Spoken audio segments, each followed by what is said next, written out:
മനുഷ്യനേത്രങ്ങളുടെ ഒരു സവിശേഷതയാണ് ചലന ദൃശ്യങ്ങളെ യാഥാർത്ഥ്യമാക്കുന്നത്. ഒരു വസ്തു അല്ലെങ്കിൽ ഒരു ഒബ്ജക്റ്റ് നമ്മുടെ കണ്ണിൽ ജനിപ്പിക്കുന്ന ദൃശ്യാനുഭവം ആ വസ്തു നമ്മുടെ കാഴ്ചയുടെ ദൃഷ്ടിപഥത്തിൽ നിന്ന് മാറിക്കഴിഞ്ഞതിന് ശേഷവും 1/16 സെക്കൻഡ് സമയം തുടർന്നുകൊണ്ടിരിക്കുന്നു. കണ്ണിൽ നിന്നും തലച്ചോറിലേക്ക് നിർദ്ദേശങ്ങൾ അയക്കുന്നതിനുള്ള ഒരു ചെറിയ കാലതാമസമാണ് ഇത്. ഈ ഇടവേള കാരണം കാഴ്ചയുടെ ഏതാനും നിമിഷങ്ങൾക്കപ്പുറമാണ് ദൃശ്യം നമുക്ക് അനുഭവപ്പെടുന്നത്.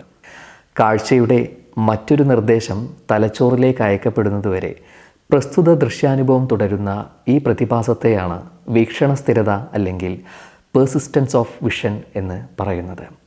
ബ്രിട്ടീഷ് ഭൗതിക ശാസ്ത്രജ്ഞനായിട്ടുള്ള ഡോക്ടർ പീറ്റർ മാർക്ക് റോജറ്റാണ് സൈദ്ധാന്തിക തലത്തിൽ വീക്ഷണ സ്ഥിരതയുടെ സാങ്കേതികത ആദ്യമായിട്ട് അവതരിപ്പിക്കുന്നത്.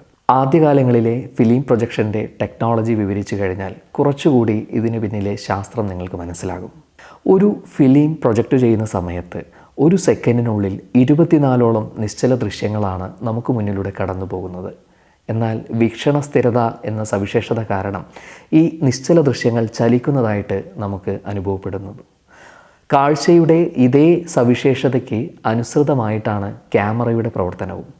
ഒരു സെക്കൻഡിനുള്ളിൽ 24ഓളം നിശ്ചല ദൃശ്യങ്ങളെയാണ് ഒരു ക്യാമറ ക്യാപ്ചർ ചെയ്യുന്നത്.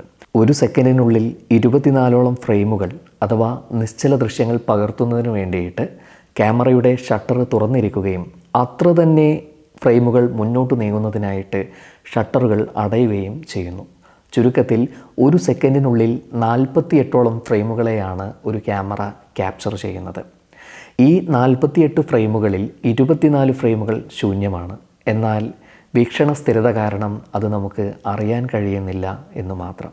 ഐസക് ന്യൂട്ടൺ വിഭാവനം ചെയ്യുന്ന വയലറ്റ്, ഇൻഡിഗോ, പച്ച, മഞ്ഞ, നീല, ചുവപ്പ്, ഓറഞ്ച് തുടങ്ങിയ നിറങ്ങൾ ചേർന്നുള്ള ധവള വർണ്ണത്തിന് കാരണവും ഇതേ വീക്ഷണ സ്ഥിരത തന്നെയാണ്. മഴ പെയ്യുന്ന സമയത്ത് ജലകണങ്ങൾ ഒരു നേർത്ത ജലരേഖയായിട്ട് നമുക്ക് കാഴ്ചയിൽ അനുഭവപ്പെടാറില്ലേ? അതിനു പിന്നിലെ തത്വവും വീക്ഷണ സ്ഥിരത തന്നെ. 3 ലീഫുകളുള്ള ഫാൻ ഭ്രമണം ചെയ്യുന്ന സമയത്ത് ആ ലീഫുകളുടെ എണ്ണം 3ൽ കൂടുതലായിട്ട് കാഴ്ചക്കാരന് തോന്നുന്നില്ലേ? ഇതിനു പിന്നിലെ സാങ്കേതികതയും വീക്ഷണ സ്ഥിരത തന്നെ. ചുരുക്കത്തിൽ മനുഷ്യനേത്രങ്ങളിലൂടെ നിശ്ചല ദൃശ്യങ്ങളെ ചലന ദൃശ്യങ്ങളാക്കി അനുഭവപ്പെടുത്തുന്ന പ്രതിഭാസമാണ് വീക്ഷണ സ്ഥിരത.